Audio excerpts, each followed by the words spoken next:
Pickaxe. Hello and welcome back to the Review of Death, a Doctor Who podcast, your fortnightly home for Doctor Who news and reviews. I'm Matthew Toffolo. This is Billy Garrett John.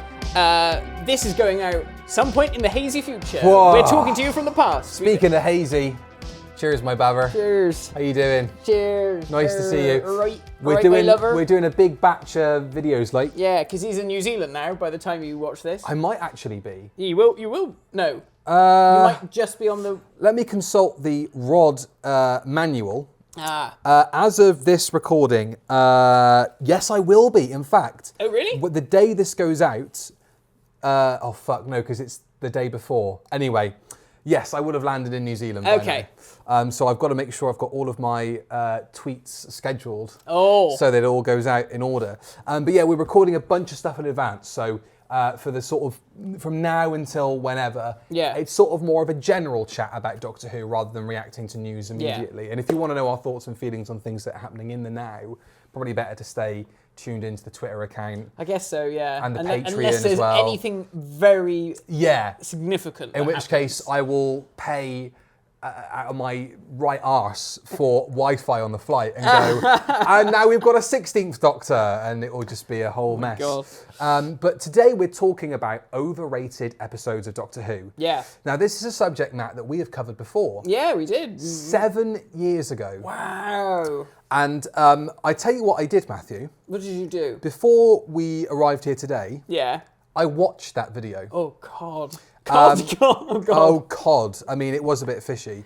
And where did we film this? Was it at your house? This was in your room. Right. Against the cabinet. action figure cabinet. Yeah, still there. Still there. So 7 years ago. So Series 9 was about to come out. Wow. Because there's a point in it where you turn to me and say, spoilers, Osgood and the Zygons are going to be in the new series. Oh yeah, no, I know that's going to happen. Yeah. So we're sort of at whatever that point is in history. Okay. And what we did in that video is we looked at the 50 years DWM magazine, and we went through the episodes at the top and sort of thought, well, are these overrated? Are they not? Is there anything we can pick out from there? We asked you at home on Twitter what your most overrated episodes in your opinion were, and we also wrote down 5 of our own. So I think what we're going to do first is we're going to go through our list, give it a quick run through, just some quick fire comments on either side. Then we're going to look at what we thought of the most overrated episodes from the previous video. Cool. And then we're going to look at your submissions. Nice, that sounds good. Nice and simple. Let's do one each, shall we? Shall we explain what we mean by an overrated episode? Because I did see on Twitter that some people weren't really sure what that meant. And I mean, I thought it was pretty self-explanatory. But I think our own submissions are going to kind of define what we think of an overrated episode, really. I don't know how to describe it other than it's just stories that are generally held in very high opinion by collective fandom that you personally think, oh, it's not that good. That's the thing. This whole thing is entirely subjective. Exactly, yeah. And so we're just going to talk about episodes that we think are overrated, but it's going to be interesting to see if there is any crossover between what you guys have to say and what appears on our list. Very much so. I've got 4 and you've got 6. I've got 6. So between us, We've got 10. We've got 10. So that's all right. Fair enough. So Did you struggle to find 5? I had. I have to be honest. I could have just kept going. I actually did struggle. Wow, interesting. I think that's because I've mellowed out a lot. Wow. In the last I've mellowed out a lot. That's true. Yeah. Well, let's go through them. You're looking very green. This is very green today. Yeah. With looking at your face and the plant behind you, you look like you're about to drop dead in a mine shaft in South Wales. Or give a blowy to a big Typhonian beast. But right, let's just go into this fucking thing now, right? Okay, before we get any further down the blowy hole. Right, number 1 for me. Yeah.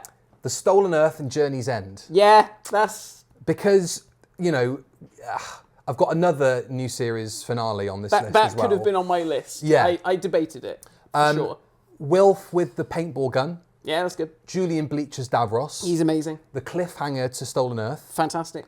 And beyond that, there isn't much in there that I'm super, super keen on. Yeah, I know people really gush over the whole companions piloting the TARDIS thing. That is lovely, if only to get in the thing that it has to be piloted by X number of Time Lords, which is a sweet idea. Yeah. But Martha Jones looking down the camera, doesn't she? She looks. oh down the yeah, camera she looks and- straight down the camera. Yeah, yeah. I mean, I think good. it I mean- deserves a reappraisal. I think, especially because 60th anniversary year, Yeah. Dr. Donna thing happening. Of course, yeah. So we'll probably get round to that later this year. At some Yeah, I point. think so.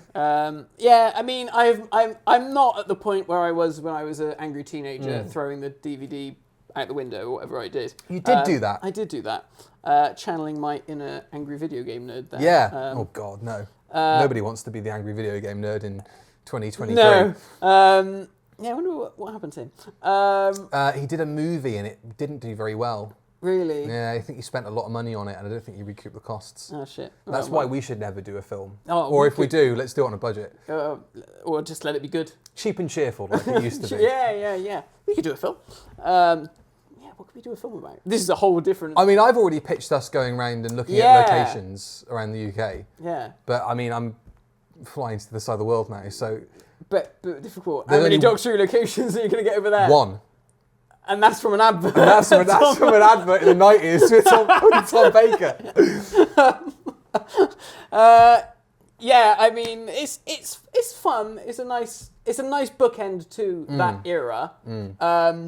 But I guess unless, I mean, I like the Russell T Davies era. Yeah. But I think unless you're really your heart and soul is into it, it might not hit quite the same way.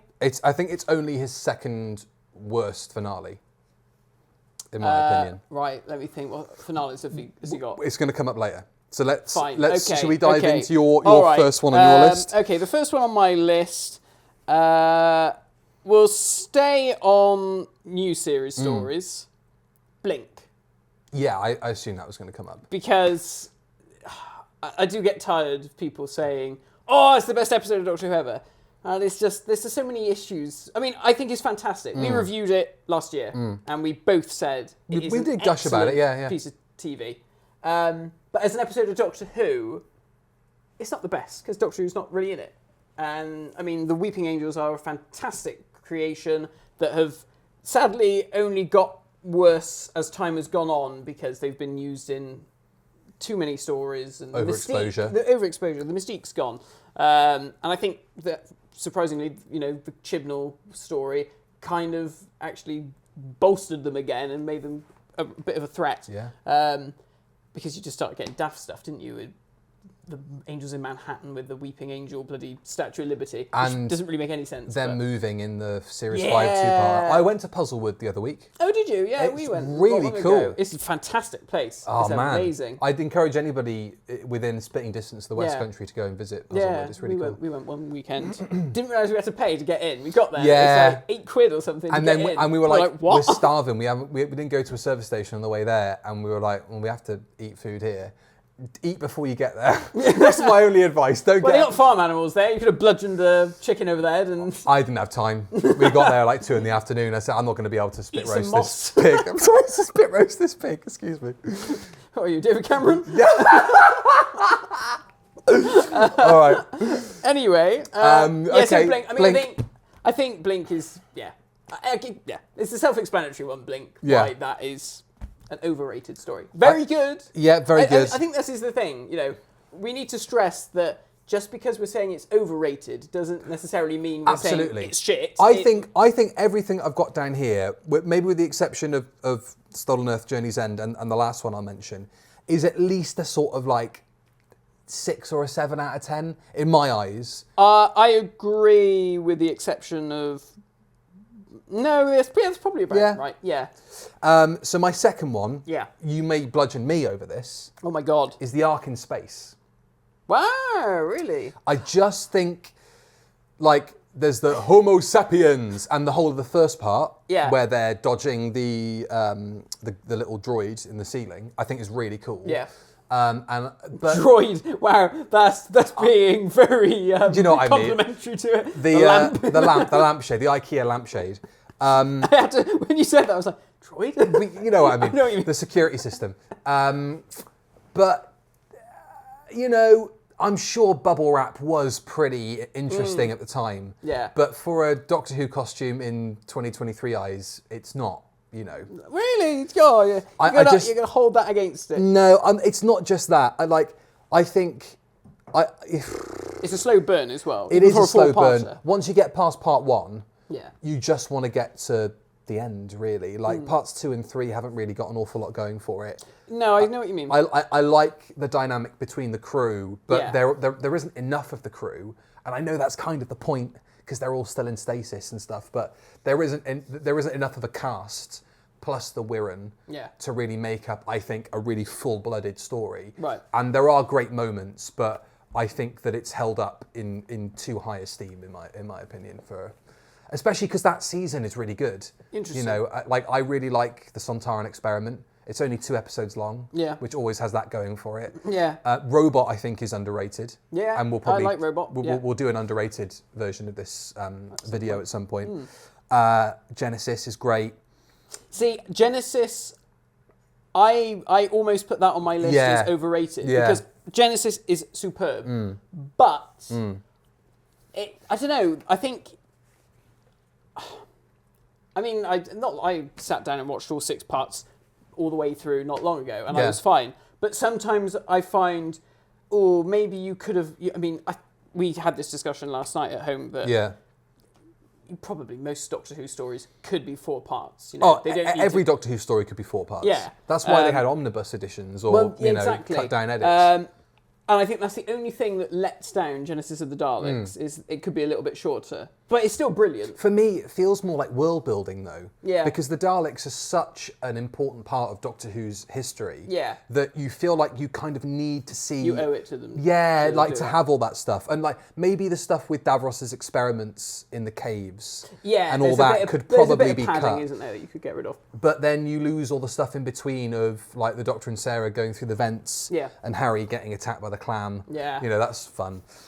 When we did the video 7 years ago, we did talk about Blink and Genesis of the Daleks. Yeah. For Blink, we said not enough Doctor. Yeah. And I think I said I didn't really buy the Sally Sparrow and whoever she gets off with in that story, that they were going to be a couple in the long term. Yeah. And for Genesis, we both said not enough Daleks. Yeah. I mean, that is another thing with Genesis of the Daleks. But I suppose it's about their inception, so it kind of makes sense. Yeah. And you're not gonna not put Daleks in the title. That story. Exactly. You have to do it because you're not going to call the story Davros because everyone's going to be like, who's Davros? Do you know? And again, we had this conversation, right? And I suggested it should be called the Khaleds. Oh yeah. Rather than the Daleks. Yeah, that would have been cool. But then again, that wouldn't have bumped a rating. No. People would have looked at Radio Times and gone, a Khaled? I don't think so. Yeah. No. Unless they saw it in the mirror reflected and gone, wait a minute. Hang on. He's very clever, that Terry Nation, isn't he? He must have seen a lineup of dictionaries in the mirror and gone, yes, Dalek. I can't believe there's no one called Tarrant in the, cast. Go on then, what's your next one? Still sticking with Daleks. Yeah. The Daleks. Yeah. I should have put the Daleks. It is, it's a bit boring. It is. It's a bit boring. I know people put it in high esteem, and for obvious reasons, because it is the first Doctor Who, the first Dalek story. It's the story that put Doctor Who on the map. It saved Doctor Who from getting cancelled. Yeah. So why? What did Doctor Who say in it? It's full of Arabs. Full of Arabs, yeah. But it is just 7 episodes, and it doesn't take 25 minutes to jump across a crevice. As you know. Yeah. So it's just long, and especially once you've seen the film with Peter Cushing, which is so much better in terms of the pace of the whole thing. You've got no chance, does it really? Totally, I'm with you. I mean, I definitely would have had that on my list, I think. Yeah, because I always, whenever I do a watch through, I do Unearthly Child episode 1, which is like, this is good. Then you've got the next 3 episodes. You're like, oh, don't worry, it's the Daleks next. And even then, I sort of get at the start, I'm like, okay, this is dragging. And by the end, I'm just like, oh, give me the Edge of Destruction. It's only 2 episodes. It's also that the Daleks aren't fully formed in that. Yeah. And they speak oddly compared to what we think of a Dalek. Precisely, yeah. So, yeah, totally. I could have had that on my list. I'm going to stick with Black and Whites. Yeah. The Web of Fear. Yeah. And I agree. I think it was probably Yeah. because when it came out with Enemy of the World, when they were discovered in 2013, everybody went, "Whoa, Enemy of the World! That's Yeah. suddenly a great story." And then when the Web of Fear came out, it feels a bit like when people talk about Tomb of the Cybermen being discovered. And Yeah. they talk about the soundtrack being really atmospheric, and Yeah. then you match it with the visuals. And I still think the visuals of Tomb of the Cybermen are great. Oh, yeah. I love Tomb of the Cybermen. I think a lot of people put Tomb of the Cybermen in their overrated Oh, did they? submissions Yeah. on Twitter. Interesting. And say that like the moon base is kind of better, or if not, sort of on the same level. Yeah. I love the Moon Base too. I love the Moon like Base. both of those stories. Totally.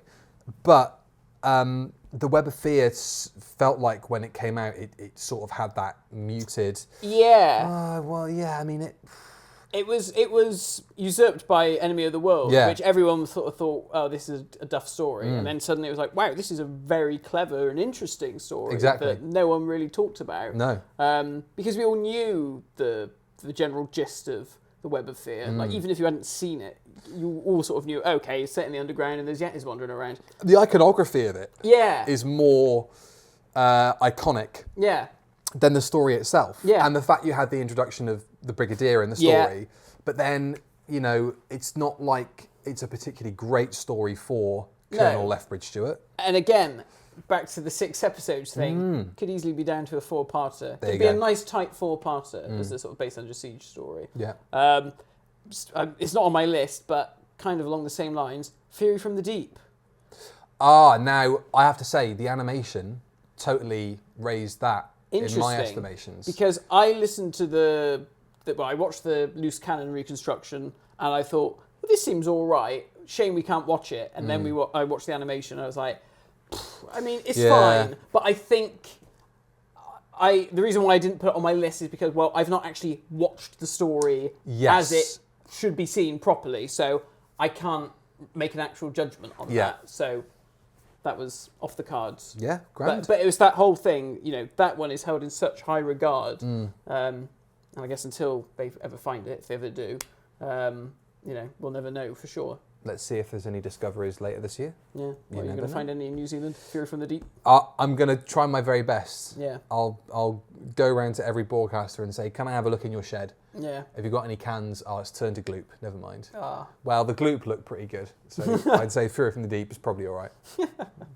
It's me, isn't it? Yeah. Right. Now, I wasn't really sure if I should put this on the list. And there's a reason why I put it on the list, but it's Yeah. not a very good reason. Turn Left. Now, Okay. Everyone goes on about Turn Left and how wonderful it is. Yeah.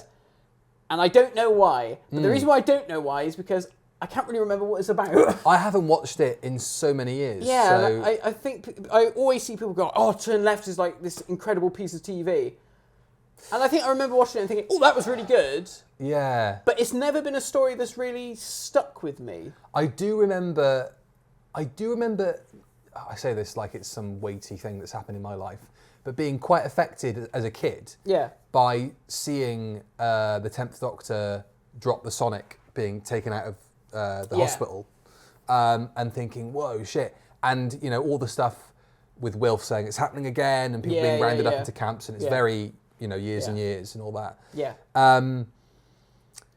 Yeah, I don't know. I'd have to go back and watch it again. I think this is the thing. That's what I thought. I was like, do I put this on the list? Because the only reason it's on the list I'll add is it to because my I don't. list. It's because I can't remember it at all. Yeah, fair enough. But I think every time I watch it, I enjoy it. But it's just one of those. Sometimes you just have those stories that. Yeah, it's good, but it's not all that. Yeah, but they just don't like leave a lasting impression. It's weird. But I think I was probably more affected by thinking about it by the Next Time trailer than it actually happening in the episode. oh yeah, of course. Because it's like, what is this about? Like, it was such a, it felt like such a diversion from what Series 4 was going for. Yeah. And then you think, well, there's this almost like this sidestep episode where Yeah. we're, you know, well, obviously it is, and we're going into a different timeline. Yeah. And then like the Titanic crashing into Buckingham Palace. Yeah, yeah. And the big mushroom cloud over London and all that. And you think, whoa, actually, do you know what? You know, I think that's probably deserves a look I was later going to this say year. it needs a reevaluation Yeah. that one. We'll do that. Yeah. Give us another one, Matt, because I've got quite a truncated list compared to you. Well, the next one is Rosa. Oh, Yeah. yeah. because everyone really raves about it. Yeah. And I think it's good. But I don't think it's all that. I think it's the immediacy of it in the moment. And I think people are still carrying how they felt the night it went out. Because I remember watching it and turning to the person I was watching it with and going, do you know, I think they're going to show this in schools in the future. And now I'm kind of, however many years we are away from it, I'm like, I don't know if Krasko the space racist is something you should really, you know. It does feel a bit skin deep when you add that character into the mix. If it was just a pure historical, I think we'd probably talk about it quite differently. I think we would too. And I think that's what lets it down, is that I remember that stuff's in it, and I think... and I think, you know, I don't know the full picture of it, but Chris Chibnall having his name on the credits that's for it, I think muddies the water. And you think, was Krasko his contribution? Addition? Yeah. And I don't know if that's the case, but it would be really interesting to know, as with, you know, Russell and Moffat era stuff. How much is your work? Yeah, of course. For me, I think Rosa just feels like a missed opportunity to do a pure historical. That could have been really quite something. Yeah, I don't know. Because all the stuff that's most affecting and that I can remember is like Ryan getting slapped. Yeah. And then Ryan and Yaz hiding behind the motel. Yeah.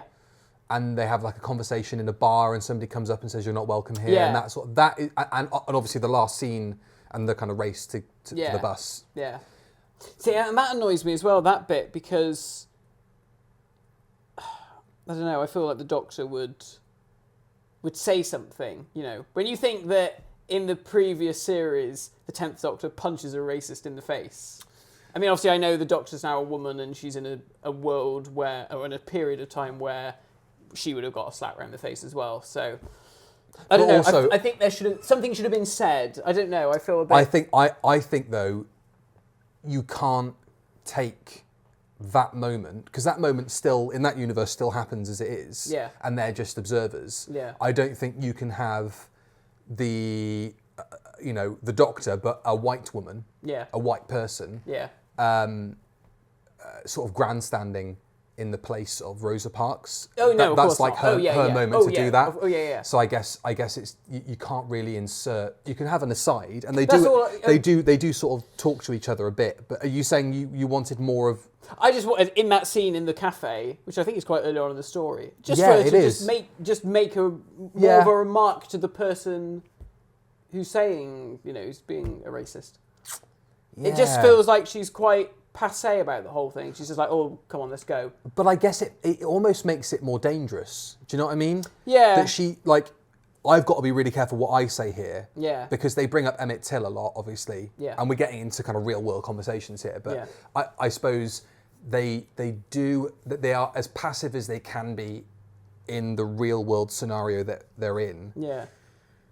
But I do understand what you're saying. It's difficult. It's a difficult one to... How do you balance that? I guess you have that problem with any historical story, really. Where do you draw that line? But then I guess it's like, well, do you even tell that story anyway? I mean, obviously it's important to tell that story, but in the context of Doctor Who, if you're just going to have Space Nazi in there anyway. Yeah. And I saw somebody mentioning the Witchfinders on Twitter and sort of saying, it's one of the biggest genocides in sort of history. Yeah. And yet it's treated quite frivolously in the context of the programme. So it's like we applaud the effort, but the execution, maybe we can have maybe it's there to have a conversation about. Yeah. Maybe, the story itself isn't doing the chatting, and it's more the chatting that we have between ourselves, like even now, that's the important part of it. I don't know. Yeah. But anyway, yeah. Rosa, that's up there. I think we should get Chris Chibnall on this podcast, really. Yeah, I mean, he did Gallifrey 1. Why wouldn't, this is such a welcoming space for Chris Chibnall, this podcast. Why wouldn't he come on? I mean, this side of the sofa is happy to have him here. Yeah, well, you better sit on that side, because you won't be. It would be lovely to have him. I'd love to talk to him. It would be fascinating, wouldn't it? I mean, I just want to, China. What's the crack? Oh, you Donald Trump. China. And my last one is, I mentioned it earlier, the other, I think probably the weakest of the RTD finales until we get to Series 14, who knows.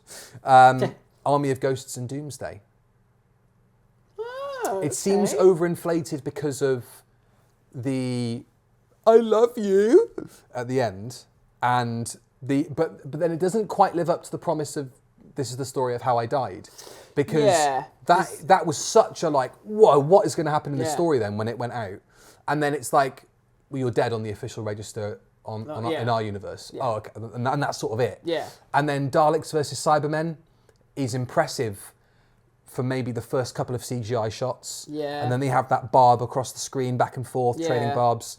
Why was that going? Why was that such a big thing on TikTok? What? Did I tell you about this? No, go on. Oh. I don't know what a toktik is. A toktik.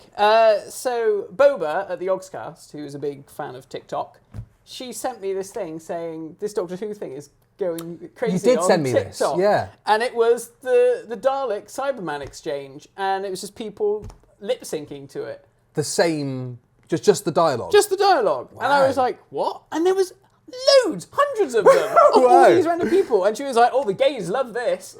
And I was like, okay, I don't understand. I mean, TikTok. it is probably the sassiest. Yeah. Yeah, of the moments in Who that I can think of. But I was still like, what? I mean, it's like, this is old. It's like 20 years old, this thing. And it's... Shit. Wow. Well, okay. I mean, fair enough. Who knew? If only I'd known that TikTok had taken to Army of Ghosts and Doomsday this much, I probably wouldn't have put it in my list. But there we go. It's clearly not that overrated because... I like Torchwood feels like a thing that's being built up to all that season. Yeah. And then when you're like, okay, well, it's a secret organisation, but then it sort of takes a back seat naturally to Daleks versus Cybermen, and then it's the Doctor and Rose, and then it's the Void, and then it's the separation, and then there's that, you know, and I would put Bad Wolf Bay up as one of the best scenes in Doctor Who. Yeah. You know, sort of maybe top 20, maybe not top 10, but it's sort of up there.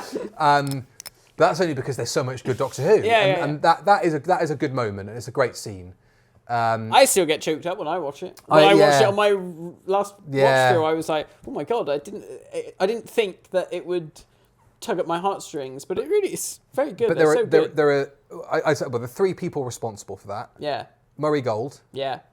Russell T Davies, obviously, and Billy Piper. Yeah. Are the David Tennant's great in that as well. Yeah. But he's sort of taking a backseat to everything that's sort of happening in front of him. There is almost that distance of, you know, I'm a ghost here, and the drama's unfolding on the bay, and those three people are responsible for that kind of, you know, that emotion in that scene.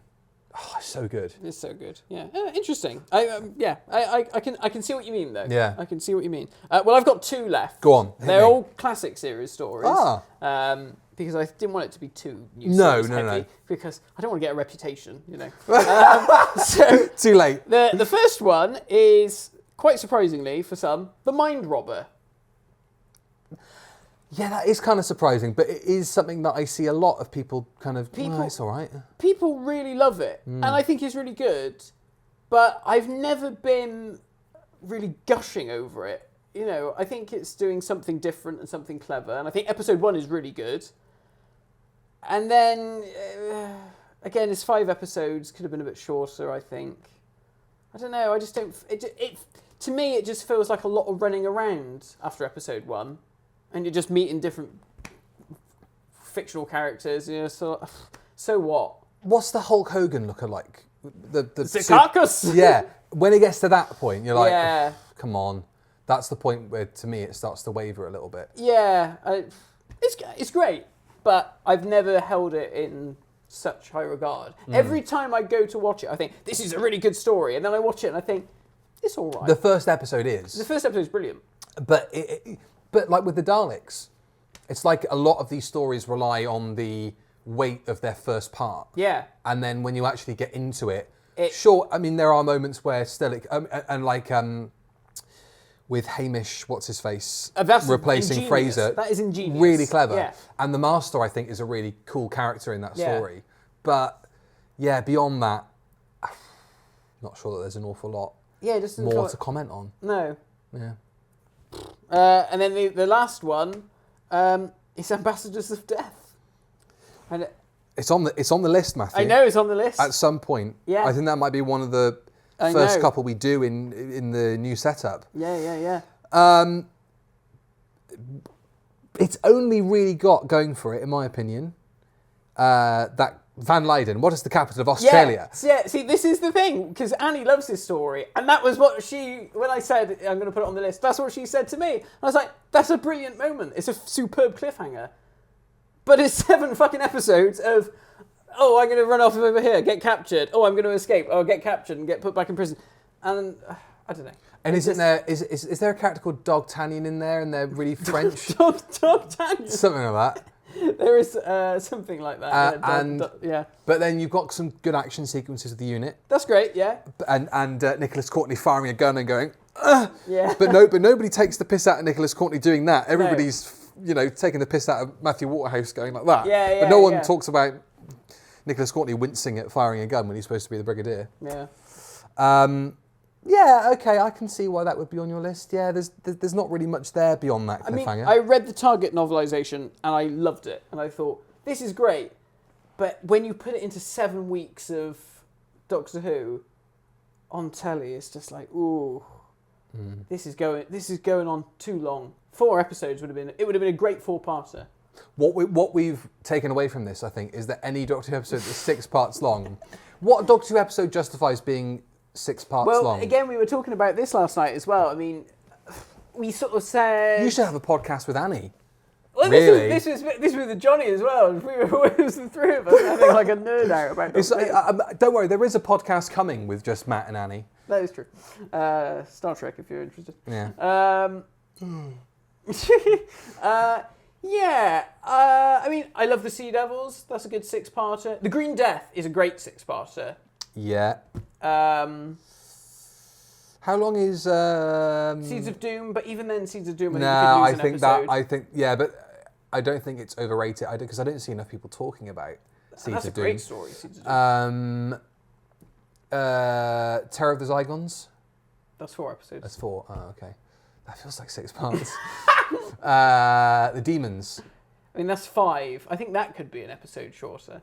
Yeah, that could be an episode shorter. But it's not overrated. It's not overrated. It's really good. The characters in it are so good that it can kind of carry itself over the line. Yeah. And then you've got what's happening in the village, and then there's trying to get out, and the force field, and then there's Zal finally turning up, and the Master, and oh, well, there's something to ponder on. Let's have a quick talk about the episodes that were on the 50 years poll. Because I nearly looked at that we discussed. But I'm glad that I didn't, because obviously we did that last time. So Day of the Doctor was the top of the poll, which we've discussed. And I've got a great quote from you here. By the time we get to the 60th, and you're like, what's that, in 10 years' time? Tom will be dead, probably. Wow. Oh no, Tom. Sylvan Colin will be way too old to do anything. And they just come back. How great is that? But I think that still holds up as an overrated story, because a lot of people, gush about it. Did I not put that on my list? I don't think you said it. Oh, well, it was supposed to be. Well, go and watch the Day of the Doctor review that we did live at Pandorica. Yeah, because we just ripped the shit out of it. Pretty much. We really did. But everyone in the audience were really up for it, because they were like jeering and jibing and like, They were. Blink came up. Yeah. Not enough Doctor. Genesis, not enough Daleks. Caves of Androzani. And you said... Deadly Assassin, not enough acid. You said... Well, they're only all men anyway, so... The Caves of Androzani, that bloody bat creature. Yeah. I mean... Caves of Androzani is still brilliant. I can overlook that awful armadillo monster. But isn't it interesting that, and this goes to show how opinions change and differ. That, we have definitely warmed up to stories. Yeah. Maybe we've cooled off on a couple as well. Yeah, I think so. But it goes to show that opinions can change on stories. And if that's anything to take away from this, don't take what we're saying now as gospel, because in 3 years' time, when we come around to do Caves of Androzani or whatever, we may have more grievances because we would have actually watched it. And a lot of the time we're going off of our memories of it. Yeah. City of Death. silliness goes too far, we said. Wow, really? I thought about City of Death, and I was like, no, it's such a good story. It Like, is. when I watched it last time, it's just so good. Talons of Weng Chiang. Oh no, that's fabulous. There's some slight racism, you said. Slash that bloody rat. You know what? So we were watching The Crusade the other day, and no one bats an eyelid at all the people blacked up in The Crusade. That's because it's black and white, though. It's harder to tell. Yeah, I know. You know what I mean? And yeah. I was like, poke fun at that. Yeah. Why does The Crusade get a pass? And Marvick Chen gets more of a pass than Marvick Chen should, but who plays Marvick Chen? What's the name of the actor? Kevin Stoney. Yeah, I was going to say Kevin Spacey. Kevin Stoned. But he's so good. He's getting a mention, isn't he, in the new series? Marvick Chen, yes. Yeah, he is. And then people got funny about that. Yeah. Oh, you shouldn't bring him up. Oh, he's a fucking come on. fictional character. Come on, he's fictional. Within the confines of the programme, he is, I guess, of Asian descent, you know. Well, of some space. I think isn't he human, or is he not? Oh, is he? I don't know. I can't remember. Good podcast. God's truth when we come around to doing bloody Dalek's master plan. I mean, we'll probably have to split that episode into fucking 12. The Empty Child the Doctor Dances. I said Captain Jack. More so probably now. More so probably now, yeah. And you said the whole sex thing.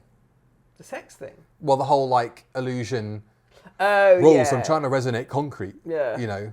Well, Let's dance. The Pyramids of Mars. Everything on Mars. Yeah. That's coming up next. Yeah.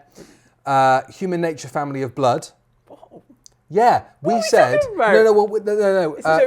Is this This was us going through the list of the top like 15 Oh, fine, or fair enough. something. I was like, are we saying that this is overrated? And we said because we were trying to find faults in all of these. So these are only the faults we could draw out of these fair episodes. enough. Yeah. 10 tripping over himself in the family ship at the end, which we for some reason had a problem with. But when I think about it now, I think, well, that's a very typically Doctorish thing to do. Yeah. Like, if that was the 7th Doctor doing that, you'd go genius. Yeah. You know, like kind of a Greatest Show in the Galaxy type thing. But I think we were just on a bit of a Tennant-hating bandwagon at that point. Yeah, so probably. It goes to show opinions can change. Yeah. Bad Wolf, Parting of the Ways. We said, dated by Trinity and Susanna, Weakest Link and Big Brother. Wow. When we talked about it, it's kind of the least important part of the really entire is, thing. yeah. So, you know. Terror of the Zygons, I said the Scarrison. Right. And also how it ends up just eventually relocating to London. Yeah. It kind of gets bored of the Scottish thing. And it's just like, well, let's go where the action is. And finally, Dalek. We said Rose lecturing the Doctor, which I don't think is probably a fair thing to say I don't now. think that's fair. And Adam. I mean, he's such a... I forget he was even in Doctor Who, so... I mean, given the accusations, it's best to know. Yeah, he's another one, isn't he? Damn. Series 1, Doctor Who, what was going on there? Okay. Casting all the wrong people. Let's have a look at what people submitted here. Okay. I'm going to go through the list. I can immediately see Journey's End has popped up. Right. Blink. Yeah. Genesis of the Daleks. Yeah. Christopher Clark says, it's a good story, but it's by no means the masterpiece that people make it out to be. I feel it's too long. I mean, as we've said, sort of 6 parts, maybe not where Doctor Who's strength lies. Yeah. Ryan says, sorry about this, Matt, Pyramids of Mars. Yeah. Amazing build-up to a lacklustre final episode. Right. Leighton says, Earthshock. That is so wrong. Or The Caves of Androzani. Okay. I will defend Earthshock, because Earthshock comes up a lot in this list. I think because people say it doesn't feel like a Cyberman story. But I think it feels like the most Cyberman story ever. Right. It's that kind of, we're waiting, we're skulking. Yeah, it's because really the Daleks cool. can't really do that. No. Unless they've got a ship You're hidden trembling. on the dark side of the moon or whatever. The Daleks can't really skulk and hide. But the Cybermen can be a bit more sleuthy and a bit more, you know. The 11th Hour. So good at Shock. It's literally another version of The Girl in the Fireplace, according to Kieran. Power of the Daleks, it's probably one of my most watched stories. I desperately want to like it, but I don't get what people like about it outside of Whittaker's portrayal of the Daleks. I find it incredibly dull. It is a long one. It is a long one. That's another one that probably could have been a bit shorter. I love Power of the Daleks. It's probably my favourite. Quinton Review says, Logopolis is what people who don't watch Doctor Who think Doctor Who is like. Interesting. It's outrageously technical in a not very fun way. The concept makes no sense and the plot flows at a horrible pace. If it wasn't for the cinematic regeneration, nobody would think highly of it. Wow. It would be another sludgy, bid-meaty script. Yeah. So, I mean, we loved it when we reviewed it We recently. We were very complimentary. But I get the technobabble. I get that. It feels embedded in sort of like, I feel like I need to have done like kind of homework Yeah. to kind of get into this. Cyberman Elf says, raise his shield, Tomb of the Cybermen. I just didn't really get it. Mind you, I haven't seen it since I was about 9. I just distinctly remember being underwhelmed and couldn't see why it was considered one of the greats, especially when things like The Invasion are right there. Yeah. Maybe The Invasion could be considered an overrated story. I mean, it's certainly longer than it needs to be. Because it's 8 episodes. That is long. Somebody else who was obscenely wrong, Tharies, Earthshock. Let's see what Tharies has to say. He just bought us Earthshock Cyberman head. Don't get me wrong, it's good. It's a good story. I'm gonna take you by your word here. But take out the death of Adric, and it would not be as highly regarded as it is. I don't think that's true. I think that's an added bonus. Yeah. That you've got rid of Matthew Waterhouse. The Cybermen could basically be swapped for any villain. No. Not really. It's because you've got the iconography of busting out of the silos, and also it just feels so intrinsically linked to the Cybermen. That story, that shock reveal, and having not been in the series for so long, it feels like Earthshock. And this might just be me considering it, because I think it's probably my favourite Doctor Who story ever. Really? Wow. I think so. I mean, Caves of Androzani, Earthshock, and Genesis. Yeah. Sorry, Curse of Peladon. Caves of Androzani we can probably talk about some other time. Yeah. Curse of Peladon. I was saying, not Peter Davison. No. Earthshock, Genesis, and Curse of Peladon are on the same line to me as like peak Doctor Who. Yeah. And maybe it's because it exists in this bubble in my head, but it's like Earthshock feels like a moment in time in the same way Genesis does. Yeah. It defines that era. Yeah. In much the same way I feel like Genesis defines Tom, Earthshock sort of defines the 80s as like the best 80s story. Yeah. You know? Yeah, because so many stories after that try to be Earthshock and never quite get it right. Totally. Like Resurrection of the Daleks is trying to be like Earthshock, but doesn't quite get it. Yeah, so I agree with what you're saying there. Tharies goes on to say, wrongly, it drags in the middle, and honestly I find Attack more fun. Attack is more fun. Attack is fun. Hang on a minute. No, it's not. It's far more depressing, because everybody dies at the end. Yeah. And at least a couple of people get away in Earthshock. The person you want to die dies in Earthshock.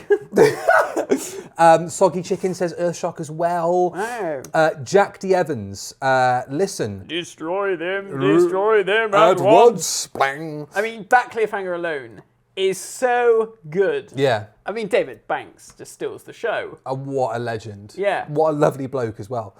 Listen seems to get quite a lot of hype over the years as one of those really creepy Moffat stories. Oh, I agree. But it's not very scary and pretty boring. Great lines from Capaldi as usual, but to me the episode is just mediocre. Midnight is a mediocre midnight with no threat. Yes, I find it very forgettable. I agree. The iconography of the thing underneath the bedsheet. Yeah. But then that's sort of gone from my mind. I remember when it aired, people were raving about it, and I was like, what? And the image of the Doctor meditating on top of the TARDIS. Oh yeah. Which to me was like, that's like the 12th. That's the 12th Doctor. Yeah. And all the candles in the TARDIS. That looked great. That looked great. They should have kept that. But it's like that Moffat thing where you want something tangible enough to understand what the threat is, but he strings you along enough to sort of make you think we're going to find out what it is. Yeah. And then it's almost like that sort of Twice Upon Time. Yeah. It's not an evil plan. Yeah. It's like, oh, but you were so close. Yeah. You were so close. Yeah. And the image of that thing under the bedsheets is so creepy. Yeah. But it doesn't really go the full... So I think that's it. It's like sometimes he tries to be clever for the sake of being clever, and it doesn't work. You know, sometimes you want... That's that era in a nutshell for me. Yeah, I mean, sometimes you want the monster under the bed to actually be a monster under the bed. And then, of course, let's not even get into the whole Clara thing under the Doctor's bed, grabbing his ankle and all that wank. That is pure wank. That is pure wank. The Robots of Death, says Matthew Purchase. Yes. Don't say what you were going to say, because I had it in my head as well. Never understood Were why. you going to say... Yeah. Yeah. Robots of Death. Never understood why it's loved so much. Yes, the robot designs are amazing, but that's all. I much prefer the Face of Evil. No. I don't prefer the Face of Evil to that story. Not at all. Face of Evil's great, but I think... I love how this has been like, look, it's entirely subjective, but this is us saying you're fucking wrong. You're fucking wrong. Bradley Edward Charles. Heaven Sent. It's a boring, lackluster story with no true weight. Putting aside Rachel Talale's... Talale, I think. Stellar direction, Murray Gold's beautiful score, and Peter Capaldi's terrific performance. It's a script that leaves a lot to be desired and is downright unsuitable for children. Interesting, really? I wouldn't say it was unsuitable for children. What's unsuitable Compared for to children? most Doctor Who stories that are kind of like, you know, it's not Mary Whitehouse wouldn't have complained about that. Don't know. The Doctor does get killed a bazillion times in brutal ways. But the Doctor, you know, if we're to do the whole timeless children thing, yeah, I mean the thing, they've died millions of times. Yeah, and I guess really, you know, it's a cartoon death, isn't it? Because you know that he dies, but he gets back up again. Exactly. You know, it's like Coyote and Wile E. Coyote. Yeah, totally, you know. totally. So, yeah. Lots of Genesis of the Daleks. Wow, yeah. Silver Nemesis, as I think Remembrance of the Daleks was stronger. That's, yeah. I mean, I don't think Silver Nemesis is rated. It isn't, but generally. I think it's great. Yeah, I know you like it. I would say it borders underrated. Not quite, because Yeah. it's sort of daft enough for me to think I can understand why people would think this is just rubbish. Yeah. But I think there are moments in it. It's like Saturday morning comic strip Doctor Who. Like Exactly. Newspaper comic Doctor Who. The Haunting of Villa Diodati and Village of the Angels. They're both good, but I found them so flat. I personally think there are better Jodie episodes out there. Interesting. You find me a better episode than those two. I know, I was thinking that. Of Jodie's era. I mean, especially now that I'm sort of reconsidering my position on Rosa. Yeah. After our deep theological conversation on that. Yeah. I mean, obviously, Power of the Doctor goes without saying because we both thought that was because people were raving about that. Yeah, but that's recency bias. Yeah. I get like give it a few years, you know. I mean, but we also said that in that review of overrated episodes about Day of the Doctor, and I sort of feel like a lot of people are still. I don't know. I mean, I think that. after we did Pandorica, maybe it was just because of the type of Doctor Who fans that were in the room. Yeah, you know, but they did feel like a. The kind of Doctor Who fans that like Day of the Doctor don't go out much, is what Matt's saying. I'm just saying that they may be younger. Yeah. A younger fan. But it feels like more of an anniversary for the new series. Exactly. Than it does for the whole of the show. Yeah. So I think for us old uns. Yeah. So it'll be interesting to see what they do with the 60th. Yeah. If it's another go around of doing a new series celebration. Yeah. Well, I mean, they won't be celebrating the last 5 years. They'll be forgetting that happened. Thank you for watching the review of Death. We hope you've had fun. This was the Overrated Episodes episode. Stick around to enjoy more daft fun from the two of us. That's me trying to sign off before you drag the Jodie Whittaker era underwater anymore. We're doing Pyramids of Mars next. Pyramids of Mars is next. Not now. Not like right now. Like previously announced. Because I realised that the episode literally comes out on my birthday. Exactly. So and it's his favourite story. And as we are wont to do, we talk about our favourite stories on our birthday. So when it comes to mine later in the year, we'll do either, I guess, Earthshock or Genesis. Yeah. Ooh, exciting. Which is exciting. But we've got Pyramids of Mars to look forward to, which is even more exciting. Yeah. I've got to get you a birthday present before I go then in that case. I am still waiting for your Christmas present to ship. I had an email about it saying 28th of February, it should be shipping. Well, as we've learned from this story, Matthew is easily scammed on the internet by things that will never turn up. It's from a reputable business. Yeah? Yeah. Did they message you on Instagram? No. With a link saying, we want you to be our brand ambassador. No. Come and look at my OnlyFans. Thanks very much for watching, everybody. I bought you an eTuber's like used panties. Well done. I'm very, sure. Grateful. I'm very grateful for that, Matthew. You can huff them on your flight to New Zealand. I think we end it there. Thanks for watching, everybody. Support the podcast with a like and a share, and you can go and support the Patreon as well. You probably won't after this. You'll probably be thinking, you just lambasted all of my favourite stories, you bastards. Well, then Goodbye. you've got no sense of humour, so we don't want you as a Patreon. Bugger off. See you later. Goodbye. Bye.